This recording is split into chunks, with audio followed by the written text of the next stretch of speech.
All right, hey guys. I'm John Chu. I'm the CEO and founder of Koality. And with me here on stage is my good friend and co-founder, Jordan Potter. And I'm really happy today to bring you a software testing platform that's going to allow you to unleash your engineers and radically change the way that they actually write software.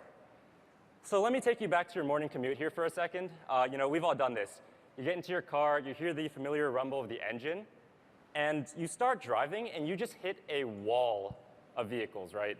I mean, it's red taillights as far as the eye can see. You're going inches when you could be going miles, and it's just really frustrating.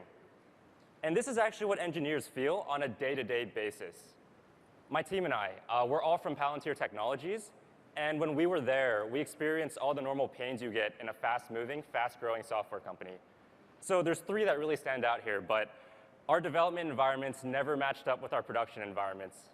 And what that means for us is that we end up going down rabbit holes, chasing bugs that we really didn't want to fix and really shouldn't have had to.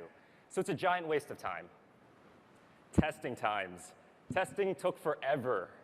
And when your tests take a long time to run, your engineers essentially are not doing work, and they end up sitting there, twiddling their thumbs, and just waiting for things to happen. That's not very productive. And finally, build breaks. We all know about build breaks. When a build break happens, your entire team is blocked from doing work, and your engineers end up raging.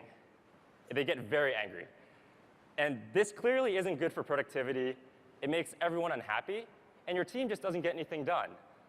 And these problems have been looked at in the past, right? I mean, we started with manual QA. Then you get agile programming. You get test-driven development. And today, we're bringing you the next step in this evolution, which is the Koality platform. So let me show you how this is going to look when it's deployed on-site behind your firewall at your company. So on the left here, we have changes that engineers are pushing. And in the center, we have stages of that change. So Jordan here is going to make a push, and we'll see what happens. So Koality has just picked up the change. And what it actually does at this point is it takes that change and it holds it in a limbo state. So this first isolates it from all the other engineers on his team. What it then does next is it spins up multiple replicas of Jordan's production environment in a cloud system of his choosing. So yes, that can be behind your firewall. And what that also means is every single change is tested in something that's like production, so you don't have to worry about mismatching environments. What Koality then will do is it'll chunk up your automation test suite, and it'll just throw it at these replicas in parallel. And we see that happening right here with the spinners. In this example, we only go up to 5-way, but there's nothing stopping you from going to 1,000-way parallelization. And that's like if you're stuck in traffic, throwing up multiple lanes and letting cars just flow through. So this gives the test really fast turnaround time, and it means devs don't have to wait for test. And we see here that Jordan actually would have broken the build. He would have blocked the rest of his team from doing work. But Koality, I mentioned, has this in a limbo state, in isolation. So nobody else has actually seen this change. The build is not broken. And Koality has just prevented a bunch of engineers from being very angry. So let's talk about hiring here for a second. I mean, we've all tried this, right? Finding talent is very hard. We've tried recruiters. We've tried referral bonuses. And your engineers do these tech interviews, and they'd rather actually be writing code. And this is a very difficult problem. Instead of looking externally at the problem, perhaps we should turn to the engineers we already have and look internally. So Koality can make your development team 20% more effective. And just to put that in scope, right? That means if you have a team of 30 engineers, that's 6 devs you're getting for free. You don't have to train them. You don't have to hire them. You don't have to ramp them up to speed. That's over $1 million in value a year, and they hit the ground running because they already know what they're doing. And to give you an idea of just how effective Koality is, this is some real-world data from real-world customers. As you can see, after Koality, test times are dramatically reduced, and build breaks are actually non-existent. And the best part about all this, too, is engineering is like a very interesting field, right? As engineers, we actually like our jobs. So if you make us happier, or if you make us more effective, you make us much, much happier. It's better than actually buying us free food. And speaking of which, Google and Facebook, these guys have actually spent millions of dollars and have these large internal engineering teams building and maintaining solutions to the exact problem that Koality has solved and is productizing. And the reason they did this was back in the day when they were founded, they looked around and there was nothing they could buy. So they had to build. Today's a different era. You can now buy the quality product, which is why all of these guys have purchased the product from us. They didn't have millions of dollars to spend, right? And they didn't have engineers to just throw around. They want their engineers working on their problems, moving their companies forward. And we deliver real value, which is why all of these deals are actually on track to becoming six-figure deals. So yeah, it's a huge market, guys. There's 20 million engineers worldwide. It's one of the fastest growing occupations in the world. And as a company, we've really only begun to scratch the surface of what we can do here. So check us out at qualitycode.com. Unleash your engineers and really see, like, get those free devs of yours today. Thank you. All right. Great job. Judges? I want to ask, are you intending to sell this to companies or to individual engineers? Because your market slide at the end said there's 20 million engineers. Yeah, so we're actually planning on selling this to companies themselves. And the place where we focus is growth and enterprise. And the reason is because this is a problem of friction, right? So if you have like 2 devs, your pain is not quite as large as if you have 30, which is why, like, if you look at that customer slide, most of those teams have at least 15 engineers there, and then one of them has like 100. Got it. How did you compute the 20% more effective stat? Yeah, so there's actually a lot of research out there that shows with the right testing model, you can get 94% increase. But we only took on the low-hanging fruit, and the way we did this was we looked around at the customers we had, we did some case studies, and that was the average number that was given back to us. Okay. How do you think through the metrics when you push a build into production around like performance and availability, things that are beyond just functional tests that you're running? So for us, the system actually works by checking for binary checks. So it goes through when it does that push. You can put test in there. That's like pass or fail, right? But you can also just put any binary check in there. So if you have some kind of perf test that you want to do a binary check, you can do that. Although to answer your question, I think what you're asking, those are actually production replicas. That's not actually your production system. No, I understand. Yeah. So if you break that, it's perfectly fine because your site's not going down, right? I mean, after it goes through production replicas, you can actually like send it off to production. If there are other pieces of the system that require talking to one of those production boxes that you're testing on, do you have to alter a DNS or something to point to the replica?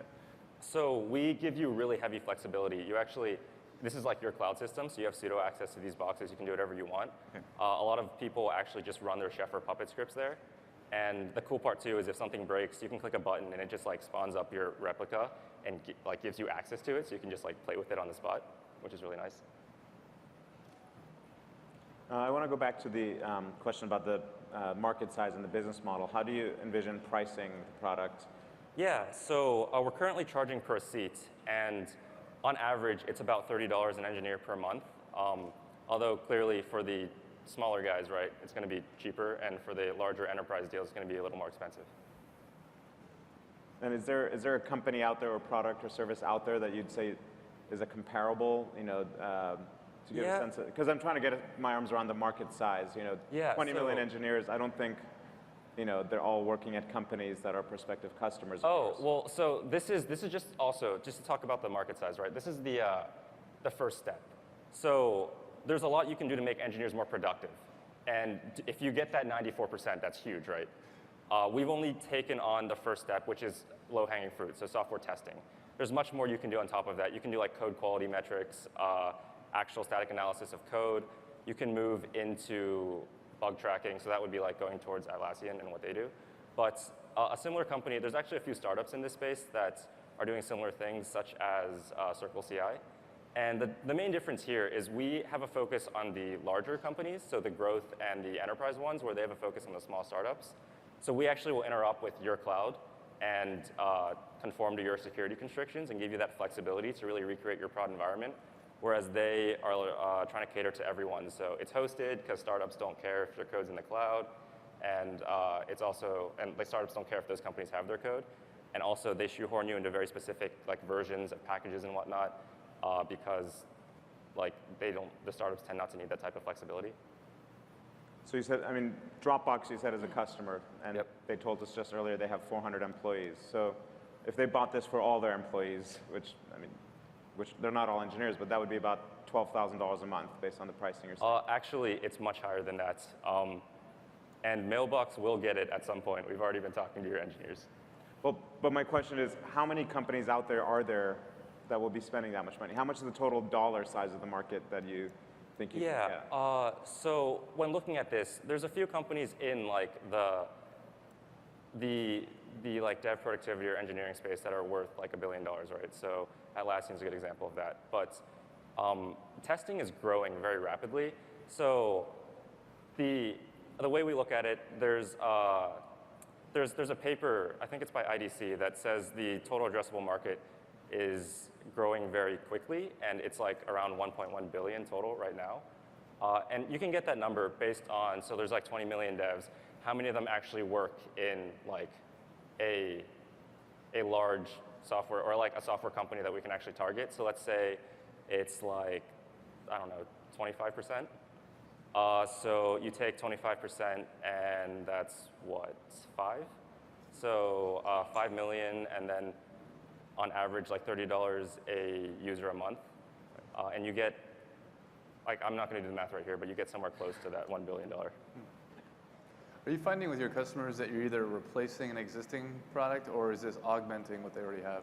Some of them augment, some of them actually replace an existing product. And what products are you replacing? Generally internal tools that they built themselves. So there's like a high maintenance cost to the tools that you'll build yourself. And companies want their engineers like working on their own stuff, because first, you're wasting the engineer, and second, there's that opportunity cost of they could be working on something else and moving that company forward. So Asana is actually a good example. They had an internal tool, and they're switching off of it because like they don't want to maintain it. And you will see that people actually build internal tools on top of things like Jenkins too. So.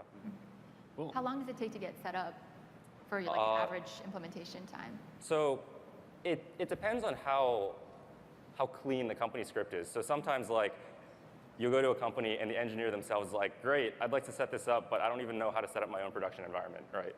And that takes a bit of time. But once they figure all of that stuff up, it's actually really simple. It's like a 30-line YAML script in general. So time-wise, like? It should be just like a couple hours. It could take up to a day depending on how complex your script is. Great. That's quality. We're out of time, but great job, you guys. Cool. Thank you.